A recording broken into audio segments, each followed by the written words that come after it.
Big pass வீட்ல big பாஸ்ல அரோரான்னு ஒருத்தவங்க இருக்காங்கங்க. பாவம் உடல்நிலை ரொம்ப பாதிக்கப்பட்ட நிலையில அவங்க இருக்கிறாங்க. பிக் பாஸ் எப்படி கவனிச்சுக்கிறாருன்னா, "அரோரா மாத்திரை போட்டீங்களா? என்ன சாப்பிட்டீங்க?"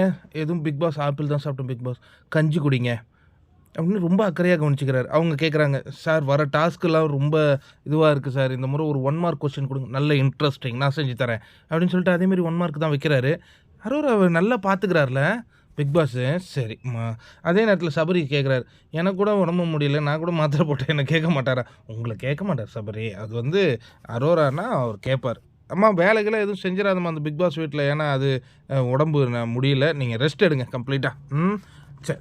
இப்ப அதுக்கு அடுத்த ஒரு டாஸ்க்க வந்து உருவாக்கியிருக்காரு. அது நம்ம அரோரா சின்க்ளியர் சொன்னது போல தான் ஒன் வேர்ட் டாஸ்க் தான். அத தான் ப்ரோமோவா ரிலீஸ் பண்ணியிருக்காங்க. கானா வினோத்துக்கு ஒரு கொஸ்டின் வந்திருக்கு. Happiest country in the world அது என்ன? அப்படின்ன உடனே, சரி யாருக்கு இந்த கொஸ்டின் கேட்குறீங்க நானு? நான் கமருதீன்ட்ட கேட்குறேன். கமருதீன் என்ன சொல்றாருன்னா, சுவிட்சர்லாந்து அப்படிங்கிறாரு. தவறான விடை அப்படின்னுறாங்க. சரி நான் இத பாருக் கேட்குறேன். என்ன பாரு நீங்க சொல்லுங்க. அவன் சுவிட்சர்லாந்துன்னு சொல்றானா? நான் நியூசிலாந்து.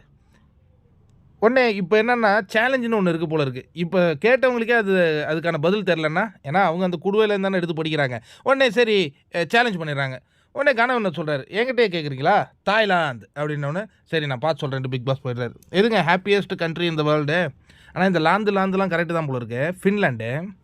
ஓகே.